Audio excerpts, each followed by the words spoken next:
సరే, ఈరోజు మనమొక చాలా ఆసక్తికరమైన విషయాన్ని చూడబోతున్నాం. భగవద్గీతలోని ఒకే ఒక్క శ్లోకం, కేవలం ఒక శ్లోకం ఒక మహాయోధుడు మనసులో ఎలాంటి తుఫానును సృష్టించిందో తెలుసుకుందాం.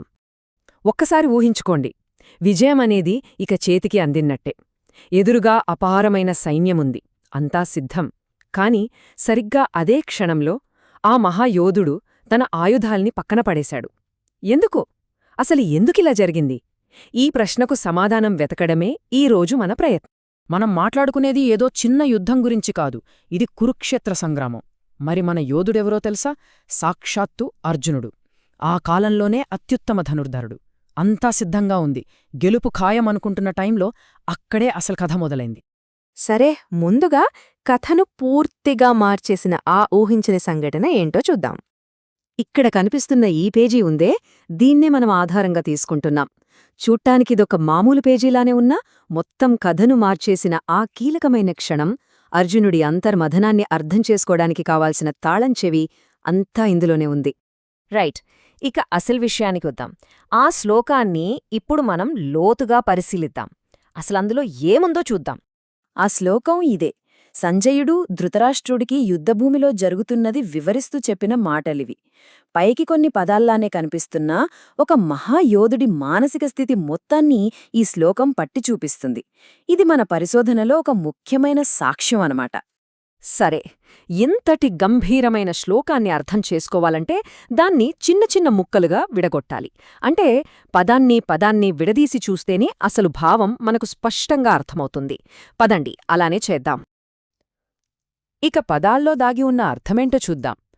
ప్రతీ పదం మన కళ్ల ముందు ఒక చిత్రాన్ని ఎలా ఆవిష్కరిస్తుందో గమనించండి.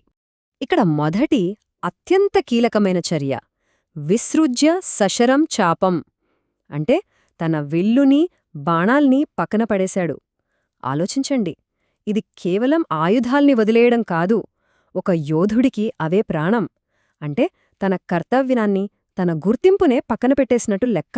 ఆ తర్వాత ఏమైంది? రథోపస్థోపావిశత్, అంటే యుద్ధానికి సిద్ధంగా రథం మీద నిల్చున్నవాడు ఒక్కసారిగా నీరసించిపోయి ఆ రథం మీదే కూలబడిపోయాడు. ఇది అతని శారీరక నిస్సహాయతను, ఆ క్షణంలో ఎంత కుంగిపోయాడో మనకు కళ్లకు కట్టినట్టు చూపిస్తోంది. మరి ఎందుకిలా చేశాడు? ఆయుధాలు పడేశాడు, కూలబడిపోయాడు. అసలు కారణమేంటి? అది ఈ చివరి పదాల్లో ఉంది. శోక సంవిఘ్న మానసః, అంటే అతని మనసు శోకంతో, దుఃఖంతో పూర్తిగా నిండిపోయి కలత చెందింది. ఇది శరీరానికి వచ్చిన అలసట కాదు, ఇది మనసులో రేగిన పెను తుఫాను, ఒక తీవ్రమైన మానసిక సంక్షోభం. ఓకే, ఇప్పటి వరకు మనం పదాలర్థాలు చూశాం.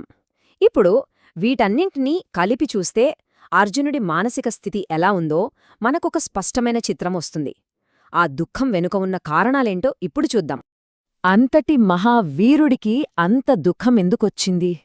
ఎందుకంటే అతను ఎదురుగా చూసింది శత్రువులను కాదు, తన సొంతవాళ్లను, తన గురువులు, తాతలు, సోదరులు, వీళ్ళందర్నీ చూశాడు. దాంతో అతని మనసు తట్టుకోలేకపోయింది.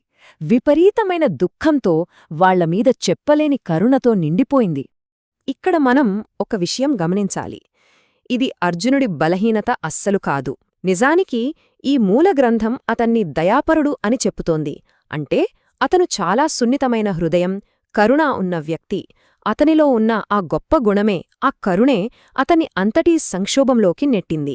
కాని ఇక్కడే ఒక అద్భుతమైన విషయముంది. అతని ఆ దుఃఖం, ఆ కరుణ అతన్ని పతనం చేయలేదు. పైగా అవే అతన్ని ఒక ఉన్నతమైన జ్ఞానాన్ని పొందడానికి అర్హుడుగా మార్చాయి. ఆ జ్ఞానమే మనందరికీ తెలిసిన భగవద్గీత. సరే, ఇక మనం ముగింపుకొస్తున్నాం. ఇంతకీ ఈ ఒక్క నిరాశ క్షణం మనకు ఏం నేర్పిస్తోంది?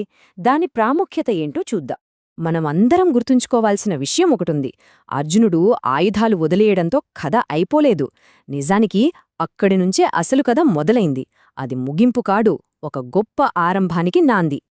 ఆలోచించండి, ఒక మనిషి పడిన తీవ్రమైన వేదన ప్రపంచంలోనే అత్యంత గొప్ప ఆధ్యాత్మిక సంభాషణకు ఎలా వేదికైందో. అర్జునుడి ఆ నిస్సహాయతే శ్రీకృష్ణుడి దివ్య బోధనలకు, అంటే సాక్షాత్తు భగవద్గీత ఆవిర్భావానికి కారణమైంది. ముగించే ముందు ఈ ఒక్క ప్రశ్నతో వదిలేస్తాను. అర్జునుడి కథ ఆనాటిది కావచ్చు, కాని అది మనందరి జీవితాలకు అద్దం పడుతుంది.